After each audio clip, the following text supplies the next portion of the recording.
আগামী ৮ এপ্রিল এক বিরল দৃশ্যের সাক্ষী হতে চলছে আমেরিকা।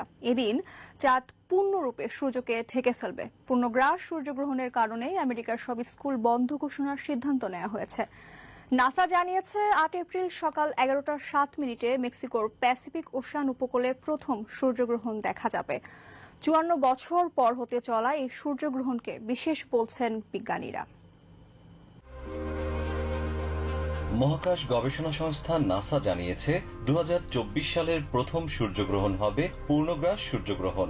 এ সময় একই রেখায় থাকবে চাঁদ, সূর্য ও পৃথিবী। তখন সূর্য পুরোপুরি ঘূর্ণায়মান চাঁদের পেছনে ঢাকা পড়ে যাবে।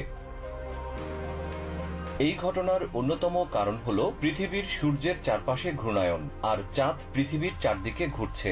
চাঁদ যখন পৃথিবী ও সূর্যের মাঝখানে চলে যায় তখন চাঁদের দ্বারা বাধাপ্রাপ্ত হয় সূর্যের আলো। সূর্য যখন চাঁদের জন্য আংশিকভাবে ঢাকা পড়ে যায় তখন তাকে বলা হয় আংশিক সূর্যগ্রহণ।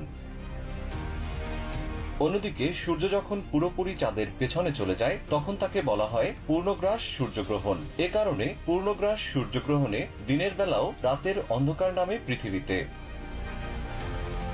নাসা জানিয়েছে আগামী ৮ এপ্রিল সকাল 11:07 মেক্সিকোর প্রশান্ত মহাসাগরীয় উপকূলে প্রথম সূর্যগ্রহণ দেখা যাবে। নাসার বিজ্ঞানীরা এই সূর্যগ্রহণকে বিশেষ বলে বর্ণনা করেছেন, কেননা ৫৪ বছর পর এমন সূর্যগ্রহণ হতে চলেছে। Texas, Oklahoma, Arkansas, Missouri, Illinois, Kentucky, Indiana, Ohio, Pennsylvania, New York, Vermont, New Hampshire ও মেইন থেকে এই সূর্যগ্রহণ দেখা যাবে।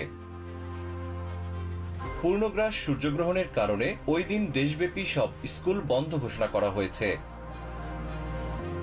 এদিকে আসন্ন এই সূর্যগ্রহণ নিয়ে নাগরিকদের সতর্কও করা হয়েছে। এ সময় সরাসরি সূর্যের দিকে তাকালে স্থায়ীভাবে দৃষ্টিশক্তি ক্ষতিগ্রস্ত হতে পারে বলে জানানো হয়েছে। এর আগে ১৯৭০ সালে এমন সূর্যগ্রহণ হয়েছিল। ২০৭৮ সালে আবারও এমনটি দেখা যেতে পারে। JM Shihab, TVN24 news desk.